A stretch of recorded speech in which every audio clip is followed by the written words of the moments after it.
Welcome to study for civil services. दोस्तों, हम आपके लिए लाए हैं फिर से Modi government must know schemes. ये हम इसका सेकंड पार्ट लेके आए हैं आपके लिए। फर्स्ट पार्ट हम आपको करवा चुके थे, तो चलिए स्टार्ट करते हैं। प्रधानमंत्री कौशल विकास योजना। दोस्तों, गरीबी के खिलाफ लड़ाई और बेहतर रोजगार अवसर के लिए देश के लोगों को, खासकर युवाओं को कुशल बनाने के लिए इस योजना की शुरुआत की गई। 15 जुलाई 2015 को इसकी शुरुआत करते हुए पीएम ने कहा कि अगर देश के लोगों की क्षमता को समुचित और बदलते समय की आवश्यकता समुचित और बदले समय की इस आवश्यकता के अनुसार कौशल का प्रशिक्षण देकर निखारा जाता है, तो भारत के पास दुनिया को 4 से 5 करोड़ कार्यबल उपलब्ध करवाने की क्षमता होगी। दोस्तों, इस योजना के अंदर प्रधानमंत्री कौशल विकास योजना युवाओं के कौशल प्रशिक्षण के लिए एक प्रमुख योजना है। इसके तहत पाठ्यक्रमों में सुधार, बेहतर शिक्षण और प्रशिक्षित शिक्षकों पर विशेष जोर दिया जाएगा। प्रशिक्षण में अन्य पहलुओं के साथ व्यवहार कुशलता और व्यवहार में परिवर्तन परिवर्तन भी शामिल है। इसके अंतर्गत देश के 24 लाख युवाओं को विभिन्न उद्योगों से संबंधित स्किल ट्रेनिंग पाने का अवसर मिलेगा। दोस्तों, इस योजना के अंतर्गत स्किल ट्रेनिंग पाने वाले युवाओं को सरकार द्वारा आर्थिक इनाम भी मिलेगा। ट्रेनिंग खत्म होने पर इन युवाओं को सरकार की ओर से एक प्रमाण पत्र दिया जाएगा, जो इन्हें रोजगार पाने और अपना भविष्य संवारने में मदद करेगा। दोस्तों, राष्ट्रीय कौशल विकास निगम नवगठित कौशल विकास और उद्यम मंत्रालय राष्ट्रीय कौशल विकास निगम के माध्यम से एनएसडी जिसे कहते हैं कि इस कार्यक्रम को क्रियान्वित करेगी और इसके तहत 24 लाख युवाओं को प्रशिक्षण के दायरे में लाया जाएगा। कौशल प्रशिक्षण नेशनल स्किल क्वालिफिकेशन फ्रेमवर्क और उद्योग द्वारा तय मानदंडों पर आधारित होगा। कार्यक्रम के तहत तृतीय पक्ष आंकलन और संस्थाओं द्वारा मूल्यांकन और प्रमाण पत्र के आधार पर प्रशिक्षुओं को नकद पारितोषिक दी जाएगी। नगद पारितोषिक औसतन 8,000 रुपए प्रति प्रशिक्षु होगी। इस योजना के दोस्तों उद्देश्य जो हैं वो हम आपको बता देते हैं क्या है। पहला है कि 24 लाख युवकों को इस कौशल विकास योजना में लक्षित प्रशिक्षक एवं मौद्रिक समर्थन में सम्मिलित करना। अधिकृत संस्था के माध्यम से कौशल प्रशिक्षण के दौर से गुजर के प्रमाणित हुए उम्मीदवार के लिए मौद्रिक इनाम, औसत मौद्रिक इनाम प्रति उम्मीदवार रुपीज 8,000 रुपए निर्धारित किया गया है। मूल्यांकन और प्रमाणीकरण की प्रक्रिया में मानकीकरण को प्रोत्साहित करना। इसके अलावा केंद्र व राज्य सरकारों संबंधित प्रशिक्षण प्रदाता संस्थाओं को भी इस योजना के तहत प्रशिक्षण के लिए जोड़ा जाएगा। इसके अलावा कार्यक्रम के प्रचार प्रसार के लिए एक ऑनलाइन नागरिक पोर्टल भी शुरू किया जाएगा। तो दोस्तों, ये हम आपको बता रहे हैं पीएमकेवीवाई की बारे में। सरकार के इसके तहत देश के इंडस्ट्रियल ट्रेनिंग सेंटर्स को बढ़ावा देती है ताकि युवाओं को स्किलफुल बनाया जा सके। अब नेक्स्ट आती है दोस्तों स्टैंड अप इंडिया स्कीम।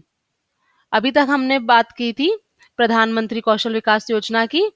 अब बात करेंगे हम स्टैंड अप इंडिया स्किल की।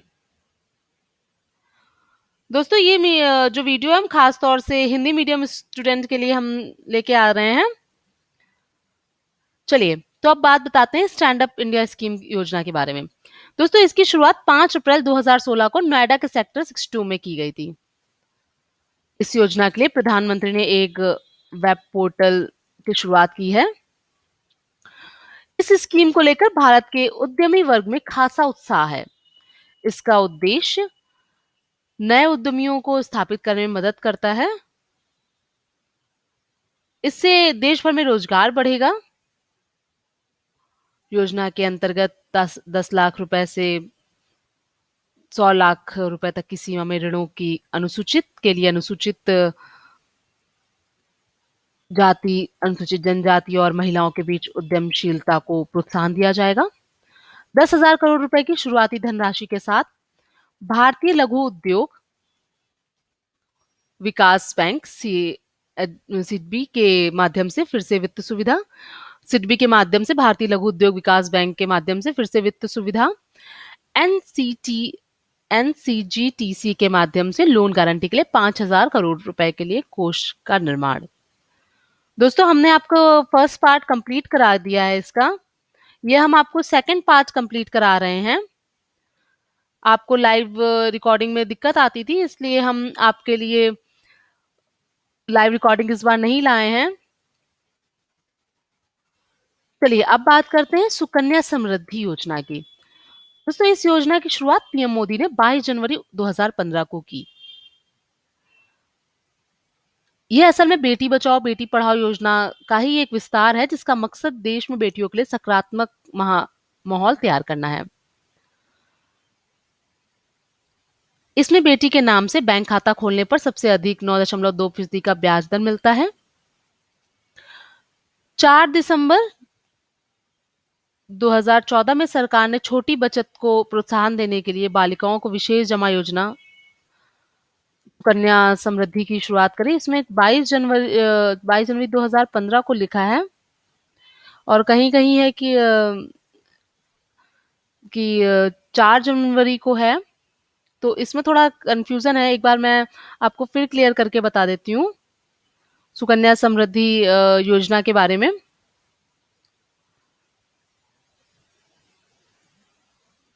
दोस्तों ये इसमें बेटी के नाम से बैंक खाता खोलने पर सबसे अधिक 9.2% का ब्याज मिलेगा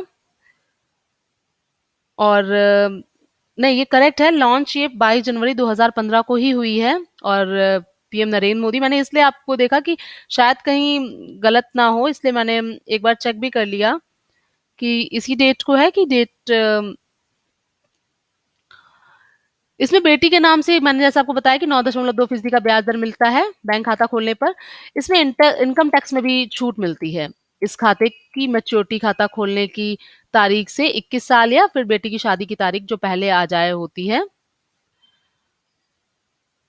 इसमें शुरुआती जमा राशि 1,000 रुपए है, जबकि अधिकतम 1.5 लाख रुपए तक जमा किया जा सकता है। तो ये जो है ये बचाओ बेटी पढ़ाओ का विस्तृत रूप एक तरीके से हम कह सकते हैं दिया गया है इस योजना में। इसमें ये भी है शायद कि बेटियां ही अपने बाद में खाते से पैसा निकाल सकती हैं। सुकन्या समृद्धि योजना का उद्देश्य बेटियों की पढ़ाई और उनकी शादी पर आने वाले खर्च को आसानी से मतलब उठा सकें माँ बाप। इस वजह से भी प्रधानमंत्री मोदी ने ये स्कीम चालू की है। सुकन्या समृद्धि योजना का उद्देश्य बेटियों की पढ़ाई और उनकी शादी के लिए, मैंने जैसे आपको बताया, योजना के अंतर्गत बेटी की पढ़ाई व शादी के लिए डाक विभाग के पास सुकन्या समृद्धि योजना का अकाउंट खुलाया जा सकता है। डाक विभाग के किसी भी पोस्ट ऑफिस के साथ अकाउंट खोलने के लिए सुविधा मुहैया कराई गई है। इसके लिए अलग काउंटर खोले गए हैं। यहाँ जरूरी डॉक्यूमेंट जमा कराने के बाद अकाउंट खुलाया जा सकता है। सुकन्या समृद्धि योजना अकाउंट में बेटी के नाम से एक साल में दोस्तों 1,000 से लेकर 1,50,000 रुपए जमा कर सकते हैं। मैंने आपको ये भी बताया। योजना के नियमों के अंतर्गत बेटी के 18 साल होने के बाद आधा पैसा निकलवा सकते हैं। 21 साल के बाद खाता बंद हो जाएगा और पैसा पालक को मिल जाएगा। मतलब पैसा बेटी को मिलेगा, आपको नहीं। अगर बेटी के 18 से 21 साल के बीच शादी हो जाती है तो अकाउंट इसी वक्त बंद हो जाएगा। अकाउंट में अगर पेमेंट लेट हुई तो सिर्फ 50 रुपए की पेनल्टी लगाई जाएगी। पोस्ट ऑफिस के अलावा कई सरकारी व निजी बैंक भी इस योजना के तहत खाता खोल रहे हैं। सुकन्या समृद्धि योजना के तहत खातों पर आयकर कानून की धारा 80G के तहत छूट दी जाएगी। पालक अपनी 2 बेटियों के लिए 2 अकाउंट भी खोल सकते हैं। जुड़वा होने पर उसका प्रूफ देकर ही पालक तीसरा खाता खोल सकेगा। पालक खाते को कहीं भी ट्रांसफर करा सकेगा। तो दोस्तों ये योजना के लिए जो आवश्यक दस्तावेज हैं वो ये हैं कि बच्चे का जन्म प्रमाण पत्र, एड्रेस प्रूफ, आईडी प्रूफ। तो ये आपको मैंने बताया सुकन्या समृद्धि योजना के बारे में।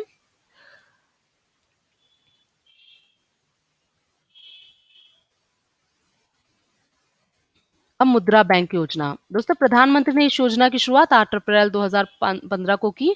इसके तहत मुद्रा बैंक छोटे एंटरप्रेन्योर्स को 10 लाख रुपए तक की क्रेडिट देता है और माइक्रो फाइनेंस इंस्टीट्यूशंस के लिए रेगुलेटरी बॉडी की तरह काम करती है। इसका उद्देश्य छोटे एंटरप्रेन्योर्स को बढ़ावा देना है। इसमें 3 विकल्प हैं, जिसमें शिशु में 50,000 तक का लोन, किशोर में 50,000 से 5 लाख तक का लोन और तरुण में 5 लाख से 10 लाख तक का लोन दिया जाएगा। दोस्तों नेक्स्ट हम इसका पार्ट देखेंगे थोड़ी देर में।